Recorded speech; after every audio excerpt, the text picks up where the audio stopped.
Oh, I think it's time to crack it open, by the way. All right, let's do it.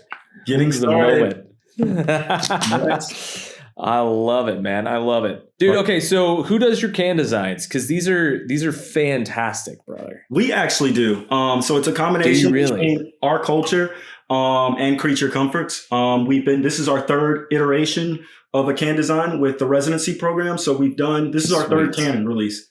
They get honestly better and better. And it was really cool to be a part of this, not just the can design and coming up with the concept and working with the colors with Creature Comforts, but more importantly, the can itself, right?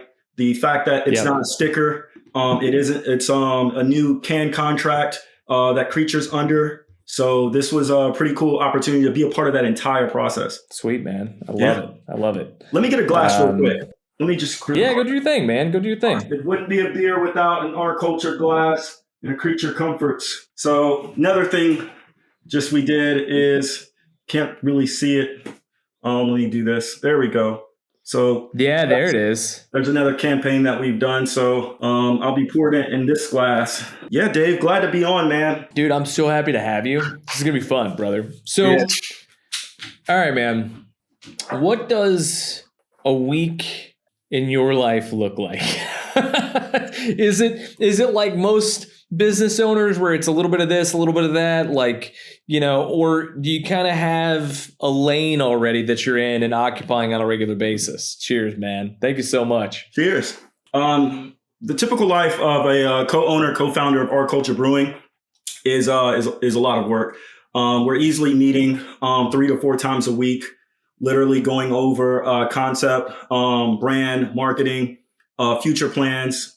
These are things literally 3 to 6 months out, all the way from geolocating what our message is.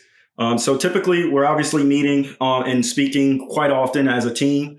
And then on that point, we're also like forecasting and looking at how our brand is doing, where volume is at, right? Whether it's, certain restaurants or whether it's literally in some independent retailers. We're contacting those accounts. We're seeing the people's reaction to the beer. We're checking into Untapped. We're checking into people sharing it, influencers, and really kind of gauging people's response. So typically from that angle, that's what we're doing to kind of, surveil our brand and the taste of our beer and the quality. And then on the other end of that aspect, it's the supply chain effort, which the CEO, my best friend Isaiah Smith, oversees, in the location of the beer and who's picking up what when it comes to either, half barrel kegs or quarter barrel kegs. And that's one aspect of the business. And the other aspect, Josie, she's also a co-owner. She's looking into the community impact, the outreach. So it's literally a lot of moving parts, even with Isaac, who's constantly brewing new beer, getting ready for Core Series launch. So it's we're all pretty doing our own different things, but we're coming together as a team and then communicating and then sharing that information, of course, within Creature Comforts on what the plan is, what our intent is, what the overall goal and purpose and mission of the next beer should be. So it's a pretty big endeavor. And I'm super proud of it. This is our largest batch that we've ever done with 80 barrels. And hey, well done. Yeah, it's been distributed over 3 states easily. And, we partnered with Yolele Foods for the fonio in this beer, in addition to Garrett Oliver. But we can definitely go into details with that. But it's pretty chill. I mean, if you love what you do, it's not really work. I personally like to get out in the community, travel, get people's reaction, see what people are thinking in regards to taste, seeing checking in on the companies, whether the beer's up to standards with their draft lines, things like that. So I'm pretty much kind of marketing, branding, and also promo. So, man, one of the things that I love to ask people, because it's always fascinating to me, like, you could do anything with your time. You could do anything with your energy. You choose to co-own a brewery.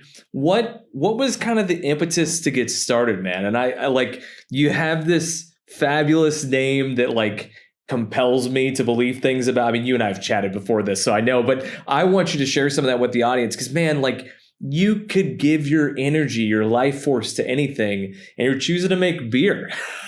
So give us kind of the origin story, man. How did you become the superhero that you are? Oh, well, I appreciate it. It really started with just a group of best friends. They're twins, Isaac and Isaiah.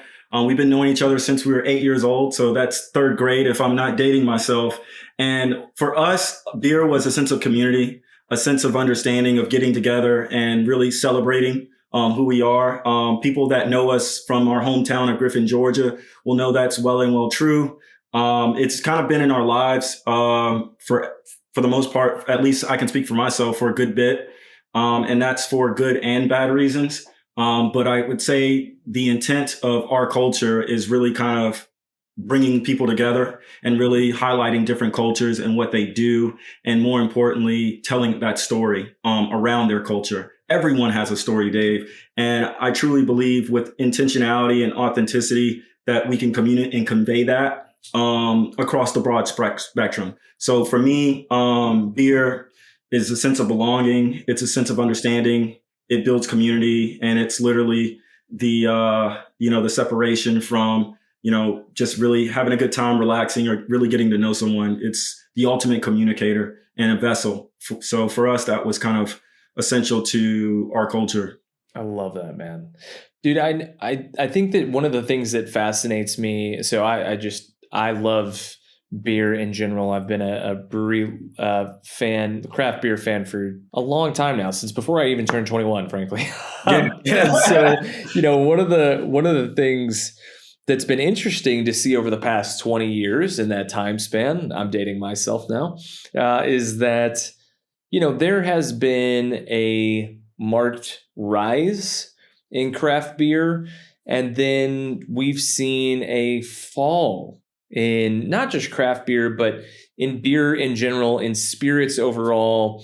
We're seeing a new rise of non-alcoholic beverages. But I think that this is a really interesting case study for anybody that's listening, Shaq, because honestly, it's an industry that's shrinking and there's a lot of competition. And I know that y'all have done some amazing things. You in particular have spearheaded this to really stand out in a crowded marketplace and to generate some more people coming into the brewery, to engaging with the beer on premise, to buying it as something to take home. What are some of the things that y'all are doing that are really moving the dial in a crowded space? That's a good question. So for us in our culture, really kind of what we're doing in this crowded space is it's really based on our approach. For us, it's the quality of ingredients. We wanted to obviously partner with one of the industry best within the state of Georgia, Creature Comforts. So that relationship goes back roughly 3 to 4 plus years. And I think we're driving ingenuity by really focusing on farm to glass. Every beer that we've ever released has some form of really kind of grain to grass concept where we're either partnering with farmers, we're partnering with educational departments, whether it's UGA's agricultural program, genealogy program. We're partnering with local Black Atlanta farmers, or rather in general, just farmers in itself. So that's really our approach. It's quality local ingredients that are truly a representation of culture, somewhat difficult to find.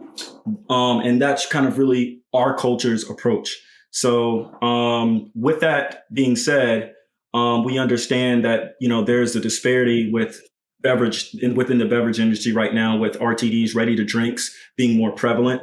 And so our approach is really to provide unique flavoring profiles and ingredients, and then really making a quality brand product that resonates with people and individuals to tell that story. And through that, we're able to kind of partner with those farmers to provide mutual grants through Brewgether, or if not, raising funds for the Michael Jackson James Foundation for education for minorities that are looking to get into the brewing and distilling technical aspect of that portion. So for us, it's just to understand really our customer and really kind of listen on what they want and what they like and provide a different approach to it. So I think that perspective for us keeps things new and inventive, and we brew a lot. We started home brewing, Dave. That's how we got into it. We would invite people over. And in fact, I'm going to be doing a little get together this weekend. And that's an opportunity to kind of get a sample sizing and a benchmark of how our brand is doing more so, and then what things we want to roll out. This beer wasn't something that we just brewed one time and scaled up. We brew this numerous times. And that's the beauty of our team within our culture, because we all brew. So we all have our own brew setup, whether it's Spike, whether it's Brew Tech, that's so cool, in our own garage and or basement. And we compete. It's for us. It's who can put out the best and the dopest beer and tell that story. Because some of the things that I prefer when it comes to style may not be something that my partners do, or they might not be fond of, but we kind of really make sure we're honing in on that, and we really kind of pick each other's brain and to bring out the best quality brand of beer that we can produce, and then obviously present it to Creature Comforts. And that goes through multiple sensory training programs that we've been through, and also quality control. I love that, brother. I think that there's so much left to be had in the craft beer space, and I love your approach to it. Whenever you kind of look at, generally the model in craft beer is you have, do people actually come into the brewery shack, or is that like, are you guys open to the public, or is it all somewhere else where they can consume? Well, a little bit of both worlds, right? So what we started with Creature Comforts is a residency program, Dave, and that program really teaches us how to go from literally a brewing and planning, which is what we are today, brewing out of our basement and garage, and literally getting that to our eventual goal, which is a brick and mortar. So right now you can get the beer literally on tap in Athens, Georgia, at Creature Comforts. Unfortunately, we sold out last month. But also right now we're in 103 different retail locations throughout the state of Georgia. So it's literally a best of both worlds. And right now we're trying to understand our customer from a marketing perspective, and, really kind of build out our target audience, because we've been in Dalton, Georgia. We've been in Dahlonega. We've been in Marietta. We've been, literally in Columbus, in Tennessee. So now we're kind of getting people's experience and their efforts, whether it be by city, county, and just kind of mapping that out.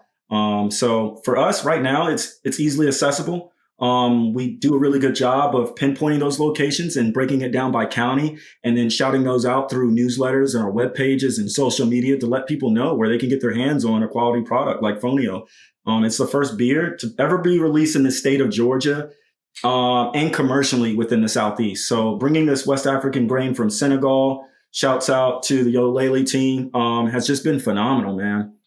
Yeah, I think, one of the things that, by the way, it's a great beer. Like, I'm thoroughly enjoying this, just FYI. Surrounding the conversation, I'm like, this is great. I think that there's a number of things that are happening in the space right now that the Fonio itself kind of like changes the conversation. A lot of other breweries are always trying to find exotic material, ingredients to really enhance their brewery and attract some new customers. I think that what you guys are doing is unique in that you're like, hey man, there's like a sense of really trying to call in some ingredients from other places in the world that frankly have been left behind for the most part by other breweries. How do you think that is impacting new customer acquisition, and how are you telling that story of where the ingredients are coming from and how it impacts the brewery? So within our culture and within Creature Comforts, we share a lot of common values. And one of those for us is really kind of making sure that we're protecting our future by honoring our past. And that comes from telling a story. And I guess for us, it's our commitment to collaboration, number one. And in addition to that, I would say it's the relationships that we've built over time, whether it's, through the recommended books that we're reading, but we want to ultimately bring people together, and we want for our beer to kind of speak to that and to provide that conversation piece. So for us, it's all about, really kind of creating a blueprint, because this residency program that we're going through with Creature Comforts, I mean, they've opened up all doors and windows to literally kind of understand how they go from point A all the way to Z.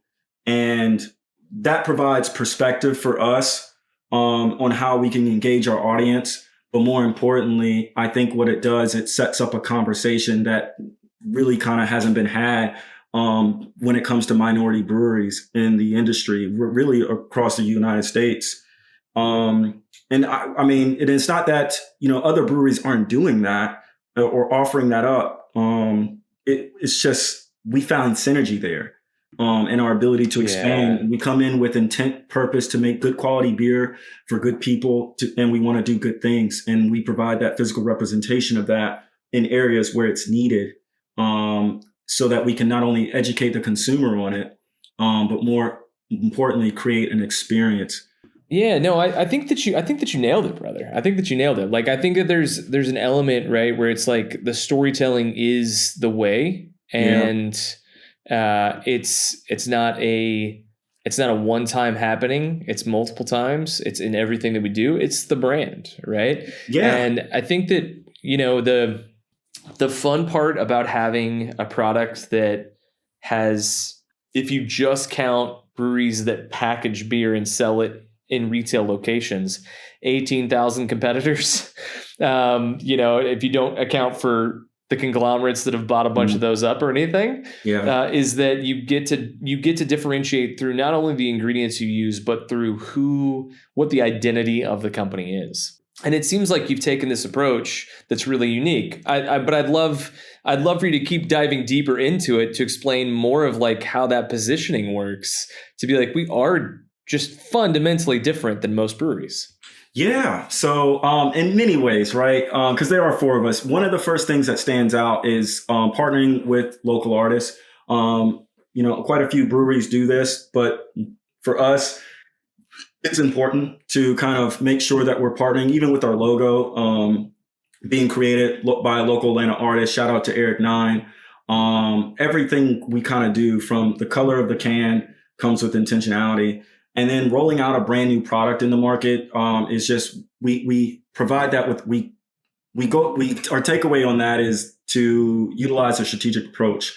And I think we find synergy there because of my best friend Isaiah's involvement within the supply chain. He, Creature Comforts, was able to bring him on as the director of supply chain, overseeing their Athens and their new DTLA, downtown LA location.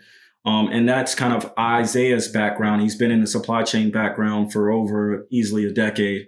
And so what Isaiah provides within Our Culture as our CEO is really that leadership skill to understand market demand and supply, even before the tariffs.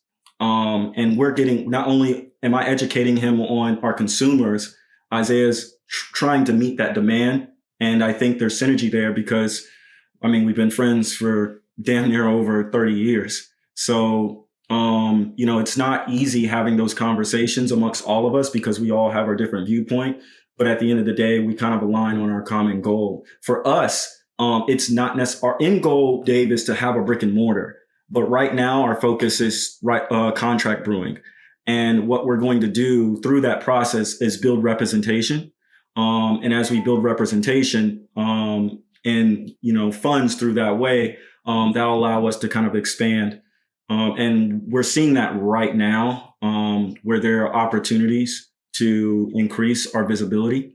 And we're super excited for that and really looking forward to it. And that's all just based on kind of placement of our beer, the relationships that we've built within Creature Comforts and the distributing partners. So, I'm super excited for, honestly, the next 3 to 6 months, man. Everybody that's listening right now, stay tuned. We're going to do, this is something that's never been done before, but what we've been working on for like the past year and a half, in addition to the residency program, is going to be something that'll change the concept of beer for minorities in the state of Georgia in its entirety. And I'm just going to throw my hands up to that, just because I know who we are and what we're trying to do. And this is what we set out to do since the beginning. And I think the people within this industry are going to be proud. And the different associations are going to recognize that this is something that's difficult, but with precise decision making And, a project plan from soup to nuts, man, gets us there. So, we're excited. We're excited. You've got this interesting thing going on, brother, where it's like, hey, we feel like we're meeting this need in the marketplace for minorities in the Southeast, in Georgia, to feel like they have a beer that reflects them. Why do you feel like other people haven't picked up on this, man? Because it's why. Because to me, it's wild. It's a wild perspective. Man, like I went to high school and college in Washington, D.C. My friend group with my wife, we had 2, maybe 3 white friends. Everybody else was from somewhere else, looked different than us. Like, we got weirded out when we went to other places in the country and there were only white people. Like, it was weird.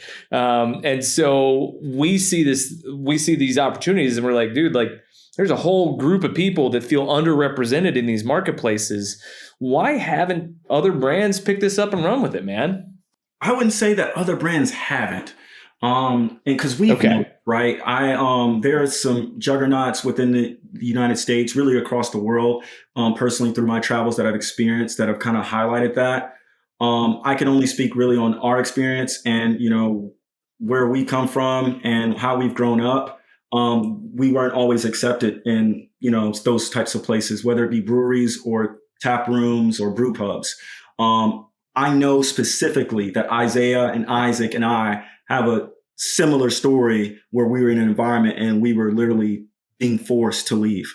And that You're experience, kidding, dude. no, You're kidding. I honestly don't even, I'm not even going to, it's a conversation, but I'll tell you right now, man, the cornerstone of that setup was that literally the people that were across from us literally told us, if we don't leave and pick up our drink, we're going to be wearing it.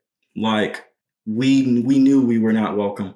And it made it was quite known. And we were purveyors of this industry by just kind of being connoisseurs of beer. And that started at a young age for us. Right. Just quite frankly, obviously you said before 21, like I had a fake ID, like times were different then. Sure. Yeah. But I have increased my palate through training, through, obviously exams, for Cicerone and things like that. But for me, man, this was not even accessible for us in any kind of close vicinity. So, we weren't drinking really the coolest craft beer because of, the access that we didn't have. So when we had the opportunity to do so, we were in those spaces. And we were the minority. We were the only 2 or 3 Black men in the room. Since we've seen that change and shift, however, crazy. We realized that there could be representation and there could be a sense of community around that. And to say that not all breweries are doing it or many breweries, they are, man. I can literally shouts out to Red's Beer Garden that just celebrated their anniversary and Pride Month. The community in Atlanta, Georgia is bustling with diversity. And with openness. It's just tapping into that and being truly authentic. I think for us, it's strictly about representation. How we differ is literally, this is who we are.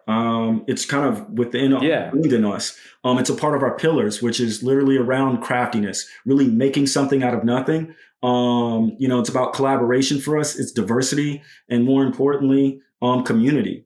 So for us, when you meet us, when you talk to us, I mean, this is who we are. We're very intentional. And you can see that from the seminars we've done in Vegas as a part of Brewers Association.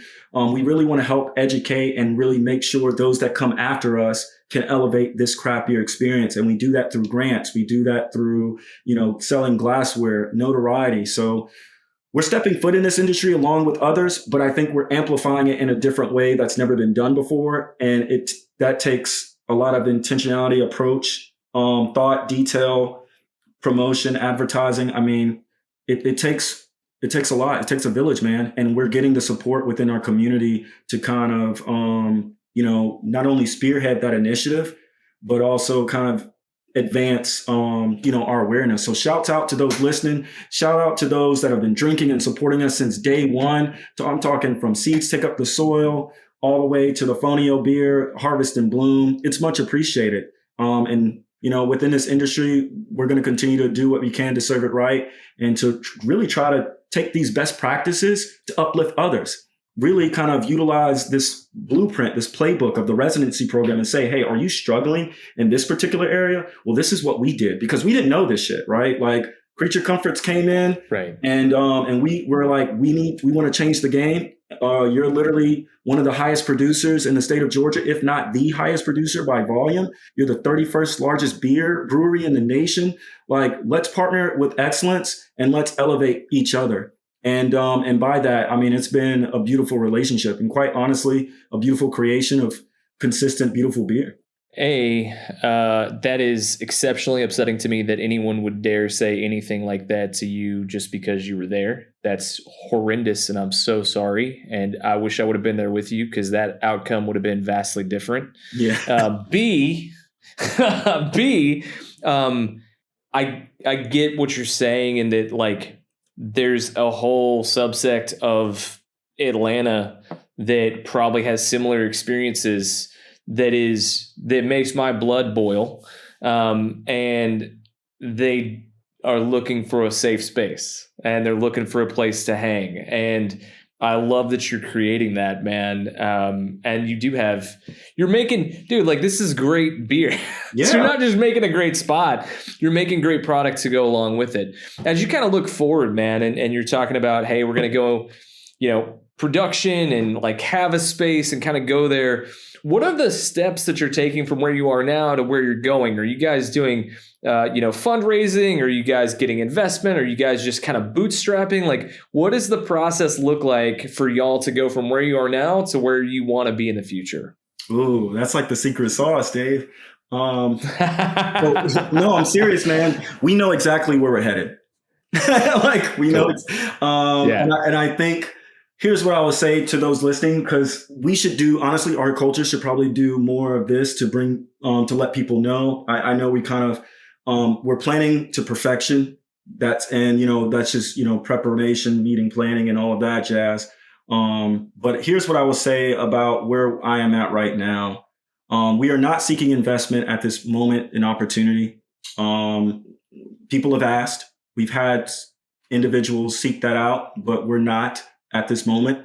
I think probably 2026, we will consider that as an opportunity. So investments and all that, we're working on a tiered approach for that.